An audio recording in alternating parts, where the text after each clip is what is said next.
Hello welcome to my channel Ragamai lessons. చూడగానే నోట్లో నీరూరేటువంటి కమ్మటి టమాటా పచ్చడి ఎలా చేయాలో చూద్దాం రండి. మెంతులు, ఆవాలు, జీలకర్ర తీసుకొని కడాయిలో వీటిని బాగా కలర్ చేంజ్ అయ్యే వరకు వేయించుకుందాం. ఇప్పుడు వీటిని బాగా చల్లారిన తర్వాత మిక్సీలో వేసి పౌడర్ చేసుకోవాలి. ఇప్పుడు టమాటాలు తీసుకొని వాటిని బాగా శుభ్రం చేసిన తర్వాత చిన్న ముక్కలుగా కట్ చేసి పెట్టుకోవాలి.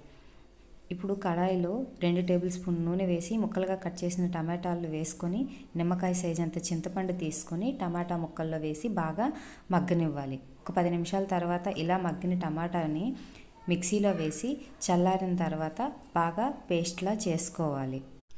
ఇప్పుడు అదే కడాయిలో 100 ml ఆయిల్ వేసి శనగపప్పు, పొట్టు తీసిన వెల్లుల్లి, కరివేపాకు, ఆవాలు, జీలకర్ర, మెంతులు వేసి బాగా ఫ్రై చేసుకోవాలి.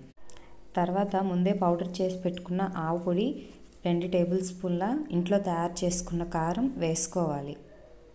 ఇవి బాగా ఫ్రై అయిన తర్వాత ఎండుమిర్చిని కూడా వేసుకొని బాగా ఫ్రై చేసుకోవాలి.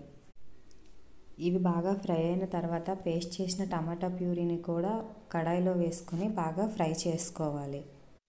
ఇప్పుడు ఈ పేస్ట్ అంతటిని ఒకసారి బాగా కలుపుకొని స్టవ్ పై మీడియం ఫ్లేమ్పై పెట్టి 10 నిమిషాల పాటు అలా వదిలేద్దాం. ఇప్పుడు రుచికి సరిపడా సాల్ట్ వేసుకొని ఆయిల్ పైకి తేలేంత వరకు ఉంచితే అంతే, నోటికి కమ్మగా అనిపించి టమాటా పచ్చడి సిద్ధమైనట్టే.